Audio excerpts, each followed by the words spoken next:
In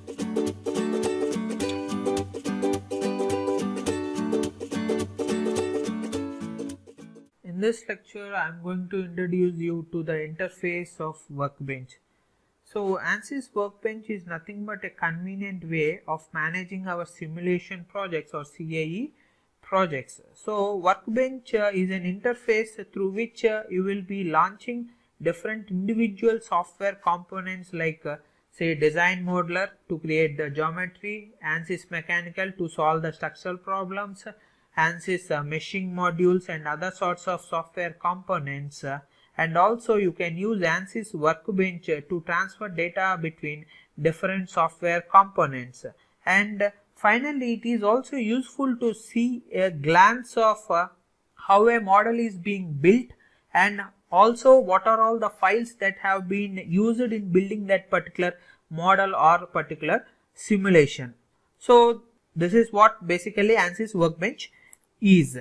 So coming to different types of analysis, there are different types of analysis like structural analysis, dynamic analysis, heat transfer analysis, magnetostat. There are a lot of analysis that you can perform using Ansys Workbench. As I told you, it is just a project management interface and it is also helpful for launching different software components for performing different sorts of simulations.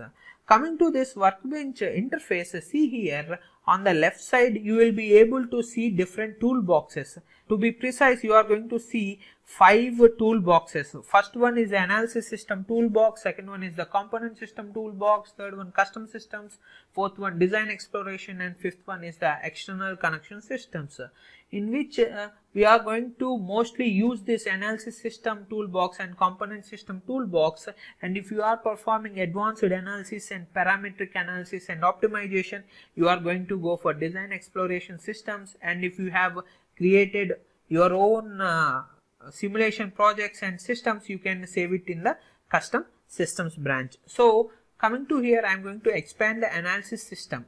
So what happens, what are these modules that are present inside analysis system? These are nothing but ready-made stencils or say templates. It may be called as a templates that include different applications for performing a common type of analysis such as this say structural analysis, thermal analysis, model analysis, and other sorts of analysis. So what happens for performing an FE analysis, we are going to perform 3 steps. They are the pre-processing, where we are going to create the say geometry, assign materials, we are going to mesh, we are going to apply the boundary conditions as well as loads, and then we are going to solve the problem. And once we solve the problem, we need to understand or analyze that results in the which we do in the post-processing. What are all the steps that are required for conducting a specific type of analysis? Everything is available here in the form of a template in the analysis systems. Now coming to the component systems. Component systems are nothing but the component systems are individual building blocks which combined will make the analysis system, or you can also use these component systems individually to perform a single stage of an analysis. For example, let us say in the first stage of pre-processing, the first and foremost step is we are going to create the geometry. So in order to create the geometry, you need to go to the geometry component and you can create the geometry there, or otherwise you can just import the geometry from other CAD softwares. So this is what component systems are. And see here, usually in Ansys Workbench there are a lot of types of analysis systems present, but what happens, what are all the options that are available in this left hand column? They are dependent on the type of license you are having. Then coming to the basic workflow which we follow in this Ansys Workbench, first of all what I need to do is I need to select what type of analysis I am going to perform. Let us say I am going to perform static analysis. So I am going to go and select the static analysis or static structural analysis system, and I can just drag it and see if I drag it on the project schematic, green color box appears. So I need to drag it and place this particular system onto this green color highlighted area or within the green color box. So what happens, dragging the analysis system onto the project desktop will give you a workflow or will give you a template of the steps that are present in performing a static analysis. So once I have taken this analysis system and placed it on the project schematic, see here the workflow starts from this particular first step and it is going to go all the way down towards this results step. So the workflow is from the top to bottom, and as each stage is going to be completed, the icon that is present here will be turning into this type of green color check mark. So then one thing you can do like this, or if you want to perform static structural analysis, there is another alternative workflow. See, I can just go to this component system. I can just take the individual component of engineering data, then I can take the individual component of geometry, then I am going to take the individual component of mechanical model, and now what I can do is I can join these two by just dragging and I am placing this here and just dragging this particular cell. These are known as cells. So these rows are known as cells. So I can just drag this geometric row or cell and going to share it with the D.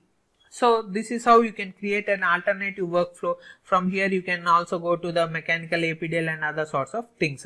This is one way you can create an alternative workflow using the single components, or otherwise if you feel it is tedious, you can directly use the templates that are present inside Ansys analysis systems. So then, as I've told you, these are different. These are the cells. So these cells have different cell states. So this particular the different cell states.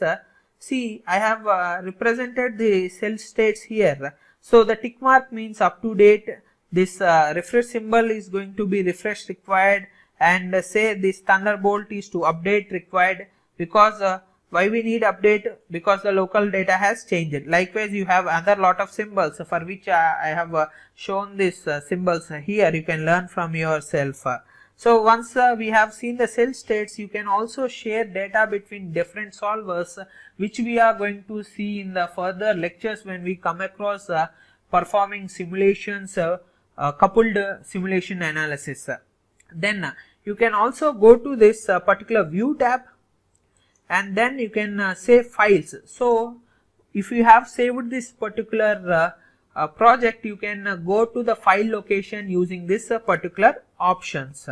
So this is the basic interface of Ansys Workbench, and in addition to all these interfaces and workflows, you are going to have access to file options, where you will you can create a new project, you can open the existing project, you can save this particular project, and then you can have a view. So for example, let us say in this view option also there are two best options which are mostly useful. So if we say if you accidentally removed anything, say remove anything, so you need to reset your desktop. One thing is you need to go to the view and you need to say reset workspace. So resetting workspace means it is going to reset everything.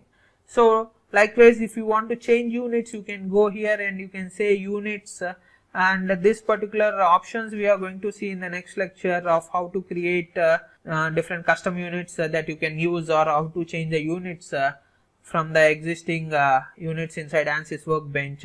And then we are going to go to the tools and we can go to the options and we can change different options from there. And if you want to access help, you can just go to help and say Ansys Workbench help, and it launches the Ansys Workbench help, which by the way is very useful. So in the next lecture we are going to see how we can create new custom units and how can we manage our units inside Ansys Workbench. Thank you.